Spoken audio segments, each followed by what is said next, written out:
हर हर महादेव। शिव पुराण पार्वती खंड के इस एपिसोड में आप सुनेंगे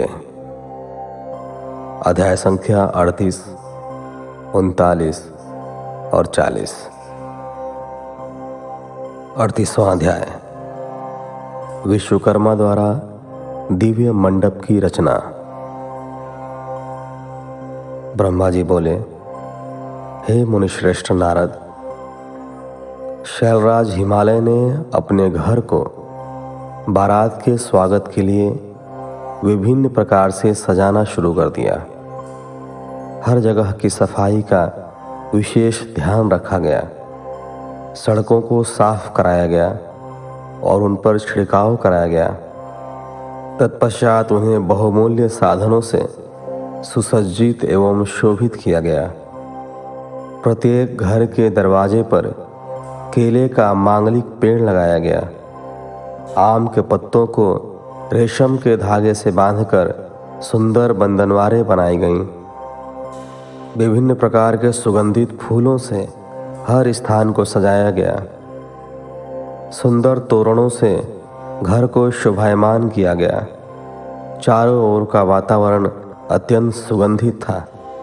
वहाँ का दृश्य दिव्य और अलौकिक था।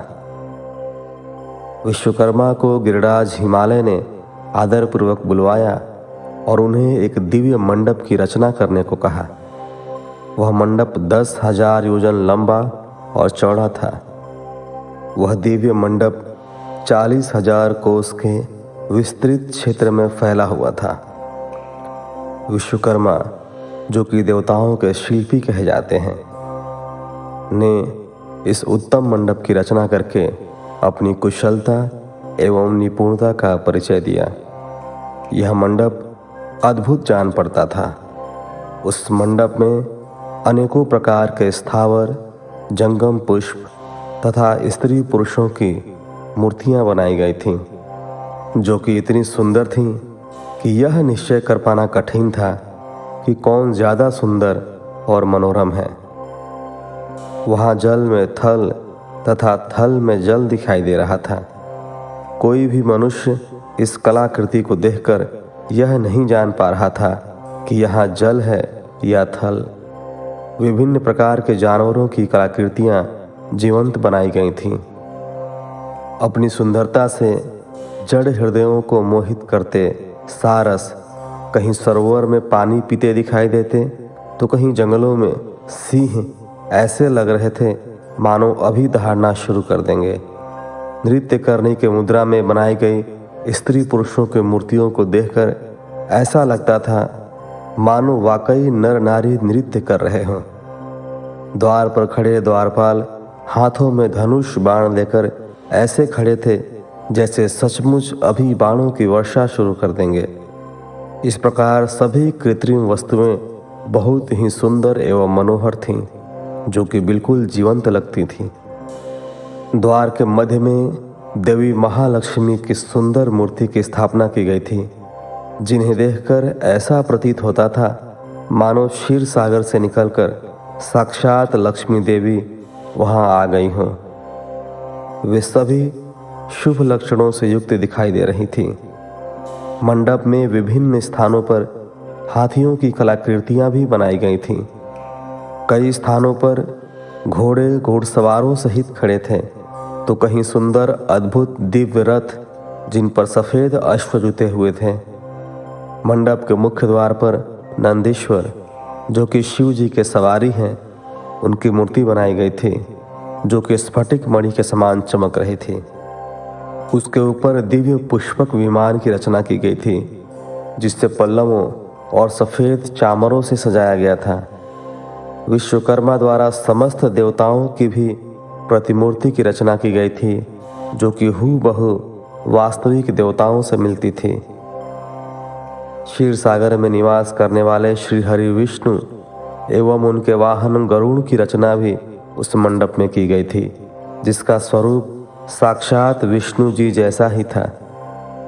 इसी प्रकार विश्वकर्मा द्वारा जगत के सृष्टिकर्ता ब्रह्मा जी की भी प्रतिमा उनके पुत्रों और वेदों सहित बनाई गई थी। साथ ही वह प्रतिमा वैदिक सूक्तों का पाठ करती हुई दिखाई देती थी। स्वर्ग के राजा देवेंद्र अर्थात इंद्र एवं उनके वाहन ऐरावत हाथी की मूर्तियां भी जीवंत थीं।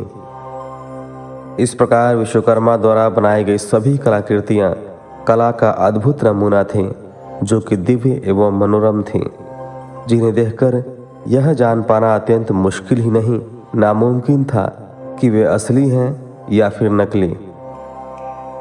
देवताओं के शिल्पी विश्वकर्मा द्वारा रचित यह दिव्य मंडप आश्चर्यों से युक्त एवं सभी को मोहित कर लेने वाला था। तत्पश्चात शैलराज हिमालय की आज्ञा के अनुसार विश्वकर्मा ने देवताओं के रहने के लिए कृत्रिम लोकों का निर्माण किया, जो कि अद्भुत थे। साथ ही उनके बैठने के लिए दिव्य सिंहासनों की भी रचना की गई। ब्रह्मा जी के रहने के लिए विश्वकर्मा ने सत्यलोक की रचना की, जो दीप्ति से प्रकाशित हो रहा था। तत्पश्चात श्रीहरि विष्णु के लिए वैकुंठ का निर्माण किया गया। देवराज इंद्र के लिए समस्त ऐश्वर्यों से संपन्न दिव्य स्वर्गलोक की रचना की गई।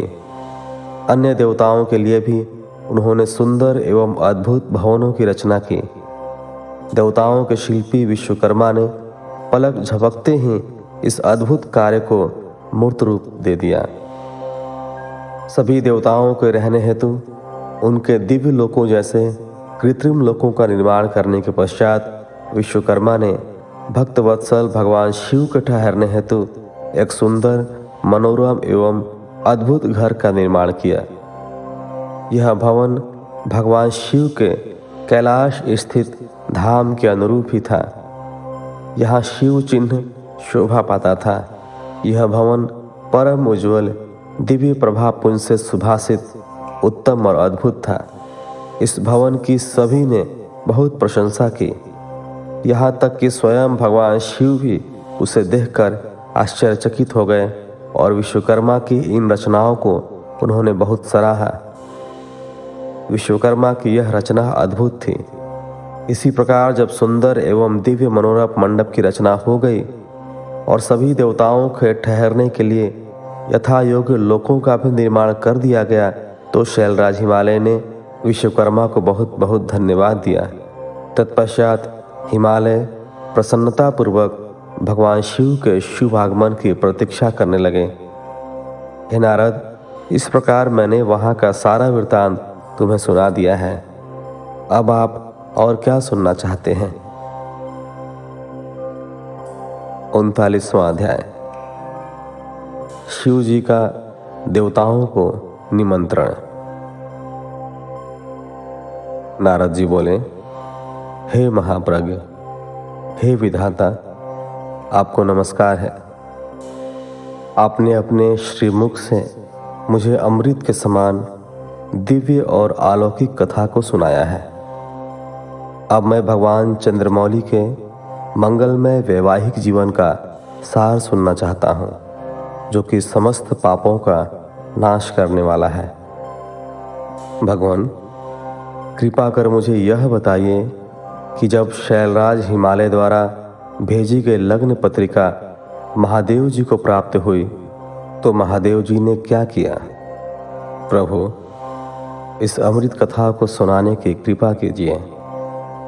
ब्रह्मा जी बोले, हे मुनिश्रेष्ठ नारद, लग्न पत्रिका को पाकर भगवान शिव ने मन में बहुत हर्ष का अनुभव किया।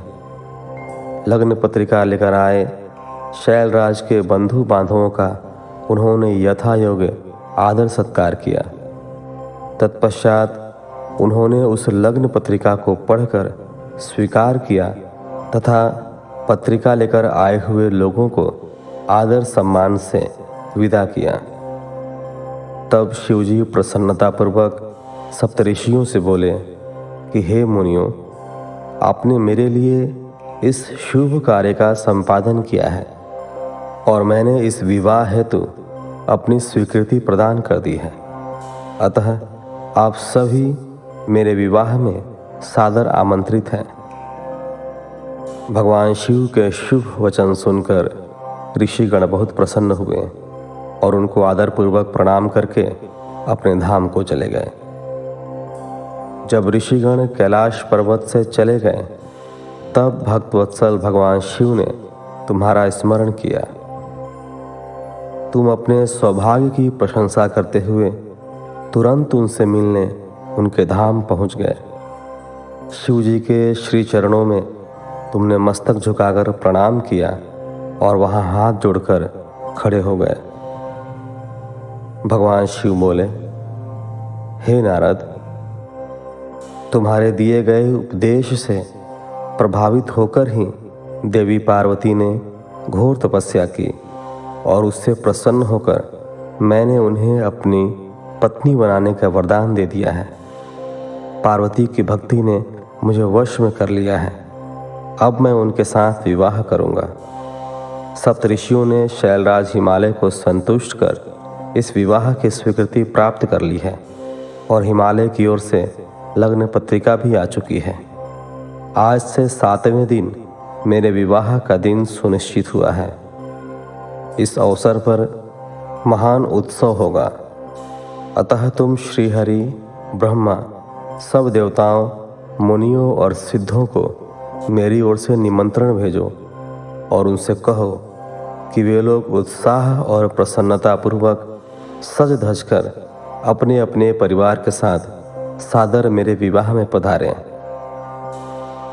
नारद भगवान शिव की आज्ञा पाकर आपने हर जगह जाकर आदरपूर्वक सबको इस विवाह में पधारने का निमंत्रण दे दिया। तत्पश्चात भगवान शिव के पास आकर उन्हें सारी जानकारी दे दी।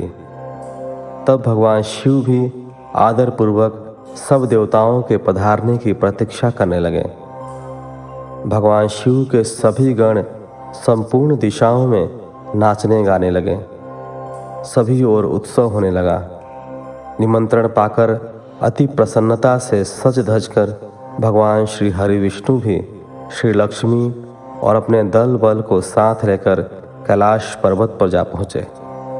वहाँ पधार कर उन्होंने भक्ति भाव से भगवान शिव को प्रणाम किया और प्रभु की आज्ञा लेकर अपना स्थान ग्रहण किया। तत्पश्चात मैं भी सपत्नीक अपने पुत्रों सहित भगवान शिव के विवाह में सम्मिलित होने के लिए पहुंचा। भगवान शिव को प्रणाम करके मैंने भी वहां आसन ग्रहण कर लिया। इसी प्रकार सब देवता, देवराज इंद्र आदि भी अपने अपने गणों एवं परिवारों के साथ सुंदर वस्त्रों और बहुमूल्य आभूषणों से शोभायमान होकर वहां पहुंच गए। सिद्ध, चारण, गंधर्व, ऋषि, मुनि सब सहर्ष विवाह में सम्मिलित होने के लिए कैलाश पर पहुंच गए। अप्सराएं नृत्य करने लगीं और देव नारियां गीत गाने लगीं। त्रिलोकीनाथ भगवान शिव ने स्वयं आगे बढ़कर सभी अतिथियों का सहर्ष आदर सत्कार किया। उस समय कैलाश पर्वत पर बहुत अनोखा और महान उत्सव होने लगा। सभी देवगण हर कार्य को कुशलता के साथ संपन्न कर रहे थे, मानो उनका अपना ही कार्य हो। प्रसन्नतापूर्वक सातों मातृकाएं शिव जी को आभूषण पहनाने लगीं। लोकोचार रीतियां करके भगवान शिव की आज्ञा से श्री विष्णु आदि सभी देवता वर यात्रा अर्थात बारात ले जाने की तैयारी करने लगे। सातों माताओं ने भगवान शिव का श्रृंगार किया। उनके मस्तक पर तीसरा नेत्र मुकुट बन गया। चंद्रकला का तिलक लगाया गया। उनके गले में पड़े दोनों सांपों को उन्होंने और ऊंचा कर लिया और वे इस प्रकार प्रतीत होने लगे मानो सुंदर कुंडल हों। इसी प्रकार सभी अंगों पर सांप लिपट गए जो आभूषण की सी शोभा देने लगे। सारे अंगों पर चिता की भस्म रमा दी गई। वह चंदन के समान चमक उठी। वस्त्र के स्थान पर सिंह तथा हाथी की खाल को उन्होंने ओढ़ लिया। इस प्रकार श्रृंगार से सुशोभित होकर भगवान शिव दुल्हा बनकर तैयार हो गए। उनके मुखमंडल पर जो आभा सुशोभित हो रही थी उसका वर्णन करना कठिन है। वे साक्षात ईश्वर हैं। तत्पश्चात समस्त देवता, यज्ञ, दानव, नाग, पक्षी, अप्सरा और महर्षिगण मिलकर भगवान शिव के पास गए और प्रसन्नतापूर्वक बोले, हे महादेव, महेश्वर जी, अब आप देवी पार्वती को ब्याह लेने के लिए हम लोगों के साथ चलिए और हम पर कृपा कीजिए। तत्पश्चात क्षीर सागर के स्वामी श्री हरि विष्णु भगवान शिव को आदरपूर्वक नमस्कार कर बोले, हे देवाधिदेव महादेव, भक्तवत्सल, आप सदैव ही अपने भक्तों के कार्यों को सिद्ध करते हैं। हे प्रभु, आप गिरजानंदिनी देवी पार्वती के साथ वेदोक्त रीति से विवाह करिए। आपके द्वारा उपयोग में लाई जाने वाली विवाह रीति ही जगत में विवाह रीति के रूप में विख्यात होगी। भगवान, आप कुल धर्म के अनुसार मंडप की स्थापना करके इस लोक में अपने यश का विस्तार कीजिए। भगवान विष्णु के ऐसा कहने पर महादेव जी ने विधि पूर्वक सब कार्य करने के लिए मुझ ब्रह्मा से कहा। तब मैंने श्रेष्ठ मुनियों कश्यप, अत्रि, वशिष्ठ, गौतम, गुरु, कर्ण, बृहस्पति, शक्ति, जमदग्नि, पराशर, मार्कंडेय, अगस्त्य, च्यवन, गर्ग, शिलापाक, अरुणपाल, अकृतश्रम, शिलाद, दधीचि, उपमन्यु, भारद्वाज, अकृतवर्ण, पिपलाद, उशिक, कौत्स तथा शिष्यों सहित व्यास आदि उपस्थित ऋषियों को बुलाकर भगवान शिव की प्रेरणा से विधि पूर्वक अभ्युदयिक कर्म कराए। सबने मिलकर भगवान शंकर की रक्षा विधान करके ऋग्वेद, यजुर्वेद तथा स्वस्ति वाचन किया। फिर सभी ऋषियों ने सहर्ष मंगल कार्य संपन्न कराए। तत्पश्चात ग्रहों एवं विघ्नों की शांति हेतु पूजन कराया। इन सब वैदिक और अलौकिक कर्मों को विधि पूर्वक संपन्न हुआ देखकर भगवान शिव बहुत प्रसन्न हुए। तब भगवान शिव हर्षपूर्वक देवताओं और ब्राह्मणों को साथ लेकर अपने निवास कैलाश पर्वत से बाहर आए। उस समय शिव जी ने सब देवताओं और ब्राह्मणों को आदरपूर्वक हाथ जोड़कर नमस्कार किया। चारों ओर गाजे बाजे बजने लगे। सभी मंत्र मुग्ध होकर नृत्य करने लगे। वहाँ बहुत बड़ा उत्सव होने लगा। 40वां अध्याय। भगवान शिव की बारात का हिमालयपुरी की ओर प्रस्थान। ब्रह्मा जी बोले, हे मुनिश्रेष्ठ नारद, भगवान शिव ने कुछ गणों को वहीं रुकने का आदेश देते हुए नंदीश्वर सहित सभी गणों को हिमालयपुरी चलने की आज्ञा दी। उसी समय गणों के स्वामी शंख कर्ण करोड़ों गण साथ लेकर चल दिए। फिर भगवान शिव की आज्ञा पाकर गणेश्वर शंख कर्ण, केकराक्ष, विकृत, विशाख, पारिजात, विकृतानन, दुंदुभ, कपाल, संधारक, कंदुक, कुंडक, विष्टम्भ, पिप्पल, सनादक, आवेशन, कुंड, पर्वतक, चंद्रतापन, काल, कालक, महाकाल, अग्निक, अग्निकमुख, आदित्य मूर्धा, घनावह, सन्ना, कुमुद, अमोघ, कोकिल, सुमंत्र, काकपादोदर, संतानक, मधुपिंग, कोकिल, पूर्णभद्र, नील, चतुर्वक्त्र, कर्ण, अहिरोमक, यज्वाक्ष, शतमन्यु, मेघमन्यु, काष्ठागूढ़, विरूपाक्ष, सुकेश, वृषभ, सनातन, तालकेतु, षण्मुख, चैत्र, स्वयं प्रभु, लकोलीश, लोकांतक, दीप्तात्मा, धन्यांतक, भृंगिरिटी, देवदेव प्रिय, अशनि, भानुक, प्रमथ तथा वीरभद्र अपने असंख्य गणों को साथ लेकर चल पड़े। नंदीश्वर एवं गणराज भी अपने अपने गणों को ले क्षेत्रपाल और भैरव के साथ उत्साहपूर्वक चल दिए।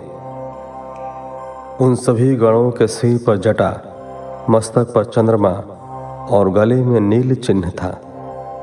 शिव जी ने रुद्राक्ष के आभूषण धारण किए हुए थे।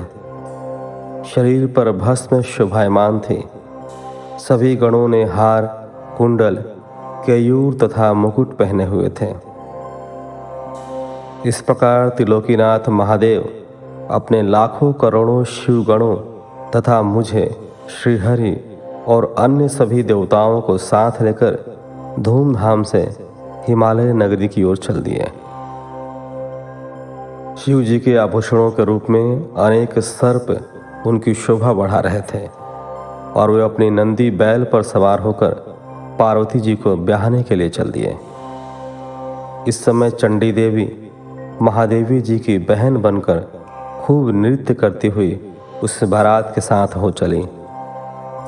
चंडी देवी ने सांपों को आभूषणों की तरह पहना हुआ था और वे प्रेत पर बैठी हुई थी तथा उनके मस्तक पर सोने से भरा कलश था जो कि दिव्य प्रभा पुंज सा प्रकाशित हो रहा था। उनकी यह मुद्रा देखकर शत्रु डर के मारे कांप रहे थे। करोड़ों भूत प्रेत उस बारात की शोभा बढ़ा रहे थे। चारों दिशाओं में डमरुओं, भेरियों और शंखों के स्वर गूंज रहे थे। उनकी ध्वनि मंगलकारी थी जो विघ्नों को दूर करने वाली थी। श्री हरि विष्णु सभी देवताओं और शिव गणों के बीच में अपने वाहन गरुड़ पर बैठकर चल रहे थे। उनके सिर के ऊपर सोने का छत्र था। चमर ढुलाए जा रहे थे। मैं भी वेदों, शास्त्रों, पुराणों, आगमों, सनक आदि महासिद्धों, प्रजापतियों, पुत्रों तथा अन्यान्य परिजनों के साथ शोभायमान होकर चल रहा था। स्वर्ग के राजा इंद्र भी ऐरावत हाथी पर आभूषणों से सज धज कर बारात की शोभा में चार चांद लगा रहे थे। भक्तवत्सल भगवान शिव की बारात में अनेक ऋषि मुनि और साधु संत भी अपने दिव्य तेज से प्रकाशित होकर चल रहे थे। देवाधिदेव महादेव जी का शुभ विवाह देखने के लिए शाकनी, यातुधान, बैताल, ब्रह्म राक्षस, भूत, प्रेत, पिशाच, प्रमथ आदि गण, तुम्बरु, नारद, हाहा और हुहु आदि श्रेष्ठ गंधर्व तथा किन्नर भी प्रसन्न मन से नाचते गाते उनके साथ हो लिए। इस विवाह में शामिल होने में स्त्रियां भी पीछे न थीं। सभी जगत माताएं, देव कन्याएं, गायत्री, सावित्री, लक्ष्मी और सभी देवांगनाएं और देव पत्नियां तथा देव माताएं भी खुशी खुशी शंकर जी के विवाह में सम्मिलित होने के लिए बारात के साथ हो लीं। वेद, शास्त्र, सिद्ध और महर्षि जिसे धर्म का स्वरूप मानते हैं, जो स्फटिक के समान श्वेत व उज्ज्वल है, वह सुंदर बैल नंदी भगवान शिव का वाहन है। शिव जी नंदी पर आरूढ़ होकर उसकी शोभा बढ़ाते हैं। भगवान शिव की यह छवि बड़ी मनोहारी थी। वे सज धज कर समस्त देवताओं, ऋषि मुनियों, शिवगणों, भूत प्रेतों, माताओं के सानिध्य में अपनी विशाल बारात के साथ अपनी प्राण वल्लभा देवी पार्वती का पाणी ग्रहण करने के लिए सानंद होकर अपने ससुर गिरिराज हिमालय की नगरी की ओर पग बढ़ा रहे थे। वे सब मदमस्त होकर नाचते गाते हुए हिमालय के भवन की तरफ बढ़े जा रहे थे। हिमालय की तरफ बढ़ते समय उनके ऊपर आकाश से पुष्पों की वर्षा हो रही थी। बारात का वह दृश्य बहुत ही मनोहारी लग रहा था। चारों दिशाओं में शहनाइयाँ बज रही थीं और मंगल गान गूंज रहे थे। उस बारात का अनुपम दृश्य सभी पापों का नाश करने वाला तथा सच्ची आत्मिक शांति प्रदान करने वाला था।